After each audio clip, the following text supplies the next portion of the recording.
A medical student named Courtney is completely engrossed in the concept of an afterlife. In an abandoned hospital room, she asks her friends Jamie and Sophia to participate in an experiment in which she will use defibrillation to stop her heart for 60 seconds while recording her brain activity. She gives them her word that they won't be held accountable for any mishaps. Jamie persists with this even if Sophia is against it. They try for 60 seconds, but are unsuccessful in reviving her until Ray, a fellow student, intervenes.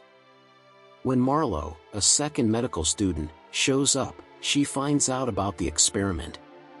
Courtney feels more intelligent and euphoric, and she starts to recollect recollections of prior occurrences. Jamie flatlines out of jealousy but encounters his ex-girlfriend and has a startling near-death experience.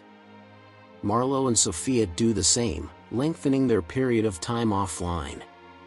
They almost get caught during Sophia's turn and escape the hospital.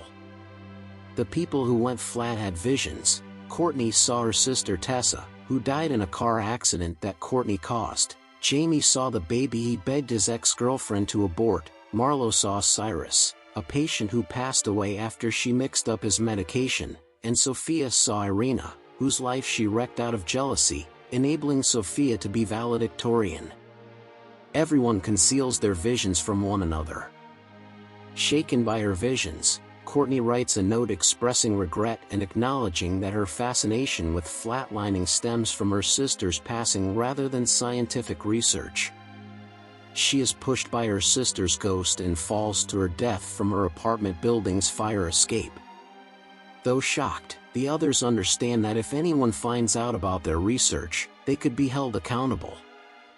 Marlo travels to the morgue to locate Courtney's phone after making an effort to conceal any evidence from her residence, where she is startled by other visions. Jamie hears the cries of a baby and a lady crying on his boat once more. A person stabs him in the hand as he swims to the pier after falling out of his boat. After listening to Courtney's recording, the group discovers that her visions resemble their own. They acknowledge their errors and conclude that the hauntings they are experiencing are hallucinations brought on by their guilt about their transgressions rather than supernatural entities. Ray, the only one who did not collapse, is initially skeptical of what is taking place. Irina accepts Sophia's apology when she visits her. When Jamie finds out that his ex-girlfriend kept the child, he approaches her and apologizes, promising to support his son. When Ray discovers that Marlo concealed the true cause of Cyrus's death and she won't admit it, they fight. Marlo crashes her car after having a driving-related suffocation hallucination. Marlo flatlines on her own in an attempt to beg Cyrus's pardon because she is sick of her hallucinations. When Marlo sees Courtney, he advises her to forgive herself.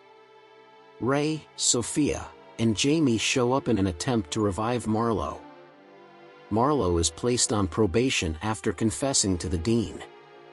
Jamie, Marlo, Ray, and Sophia get together to talk about Courtney's past.